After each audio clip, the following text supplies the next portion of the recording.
Hi. പിന്നെ നമുക്ക് താറാവ് ഇതിലിങ്ങ കുളിച്ചിട്ട് ഇത് കുടിവെള്ള ഇതിലിങ്ങ കുളിച്ചിട്ട് ഇവിടെ ഒരു കുളം കൊത്തിയെടുത്ത് നോക്കുമ്പോഴോ ഇപ്പൊ രണ്ടിലും കുളിക്കുന്നുണ്ട്. വല്ലാത്തൊരു കൈവേറികൾ തന്നെ. അപ്പൊ എന്താണ് നോമ്പ് നോൽക്കുണ്ടോ നാളെ? ഇല്ലാന്നോ? നോമ്പ് നോൽക്കണം. അയ്യോ ഉമ്മച്ചാണ്ടോ? നോമ്പ് നോൽക്കാൻ വേണ്ടിട്ടില്ലേ ഉമ്മക്കലാണ്. നാലും ഒരു വട്ടൊക്കെ നോമ്പ് നോൽപ്പിക്കണം. ഈ ഗ്യാങ്ങിന്റെ അവസ്ഥ എന്താ? നാളെ തൊട്ടുള്ള പ്രോഗ്രാം എന്താണ്? ഒതുങ്ങി നിക്കണ്ടല്ലോ.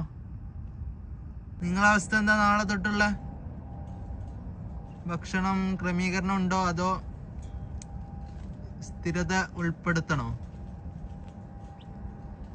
ഇപ്പൊ അവസാനത്തെ ലഞ്ചാവാൻ ചാൻസ് ഉണ്ട്. നല്ല പരിപ്പും കറി ഉണ്ട്, നല്ല ബീഫ് ബർഗറും ഉണ്ട്.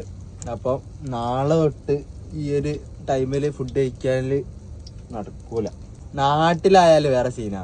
നമ്മൾ കഷ്ടപ്പെട്ട് എങ്ങനെയോ നോമ്പെടുത്ത് തരുമോ. അപ്പം ഉണ്ടാവും ടീംസ് വിളിക്കണ്, എടേ എന്താ പരിപാടി, ഏട്ടാ നിക്കണേ,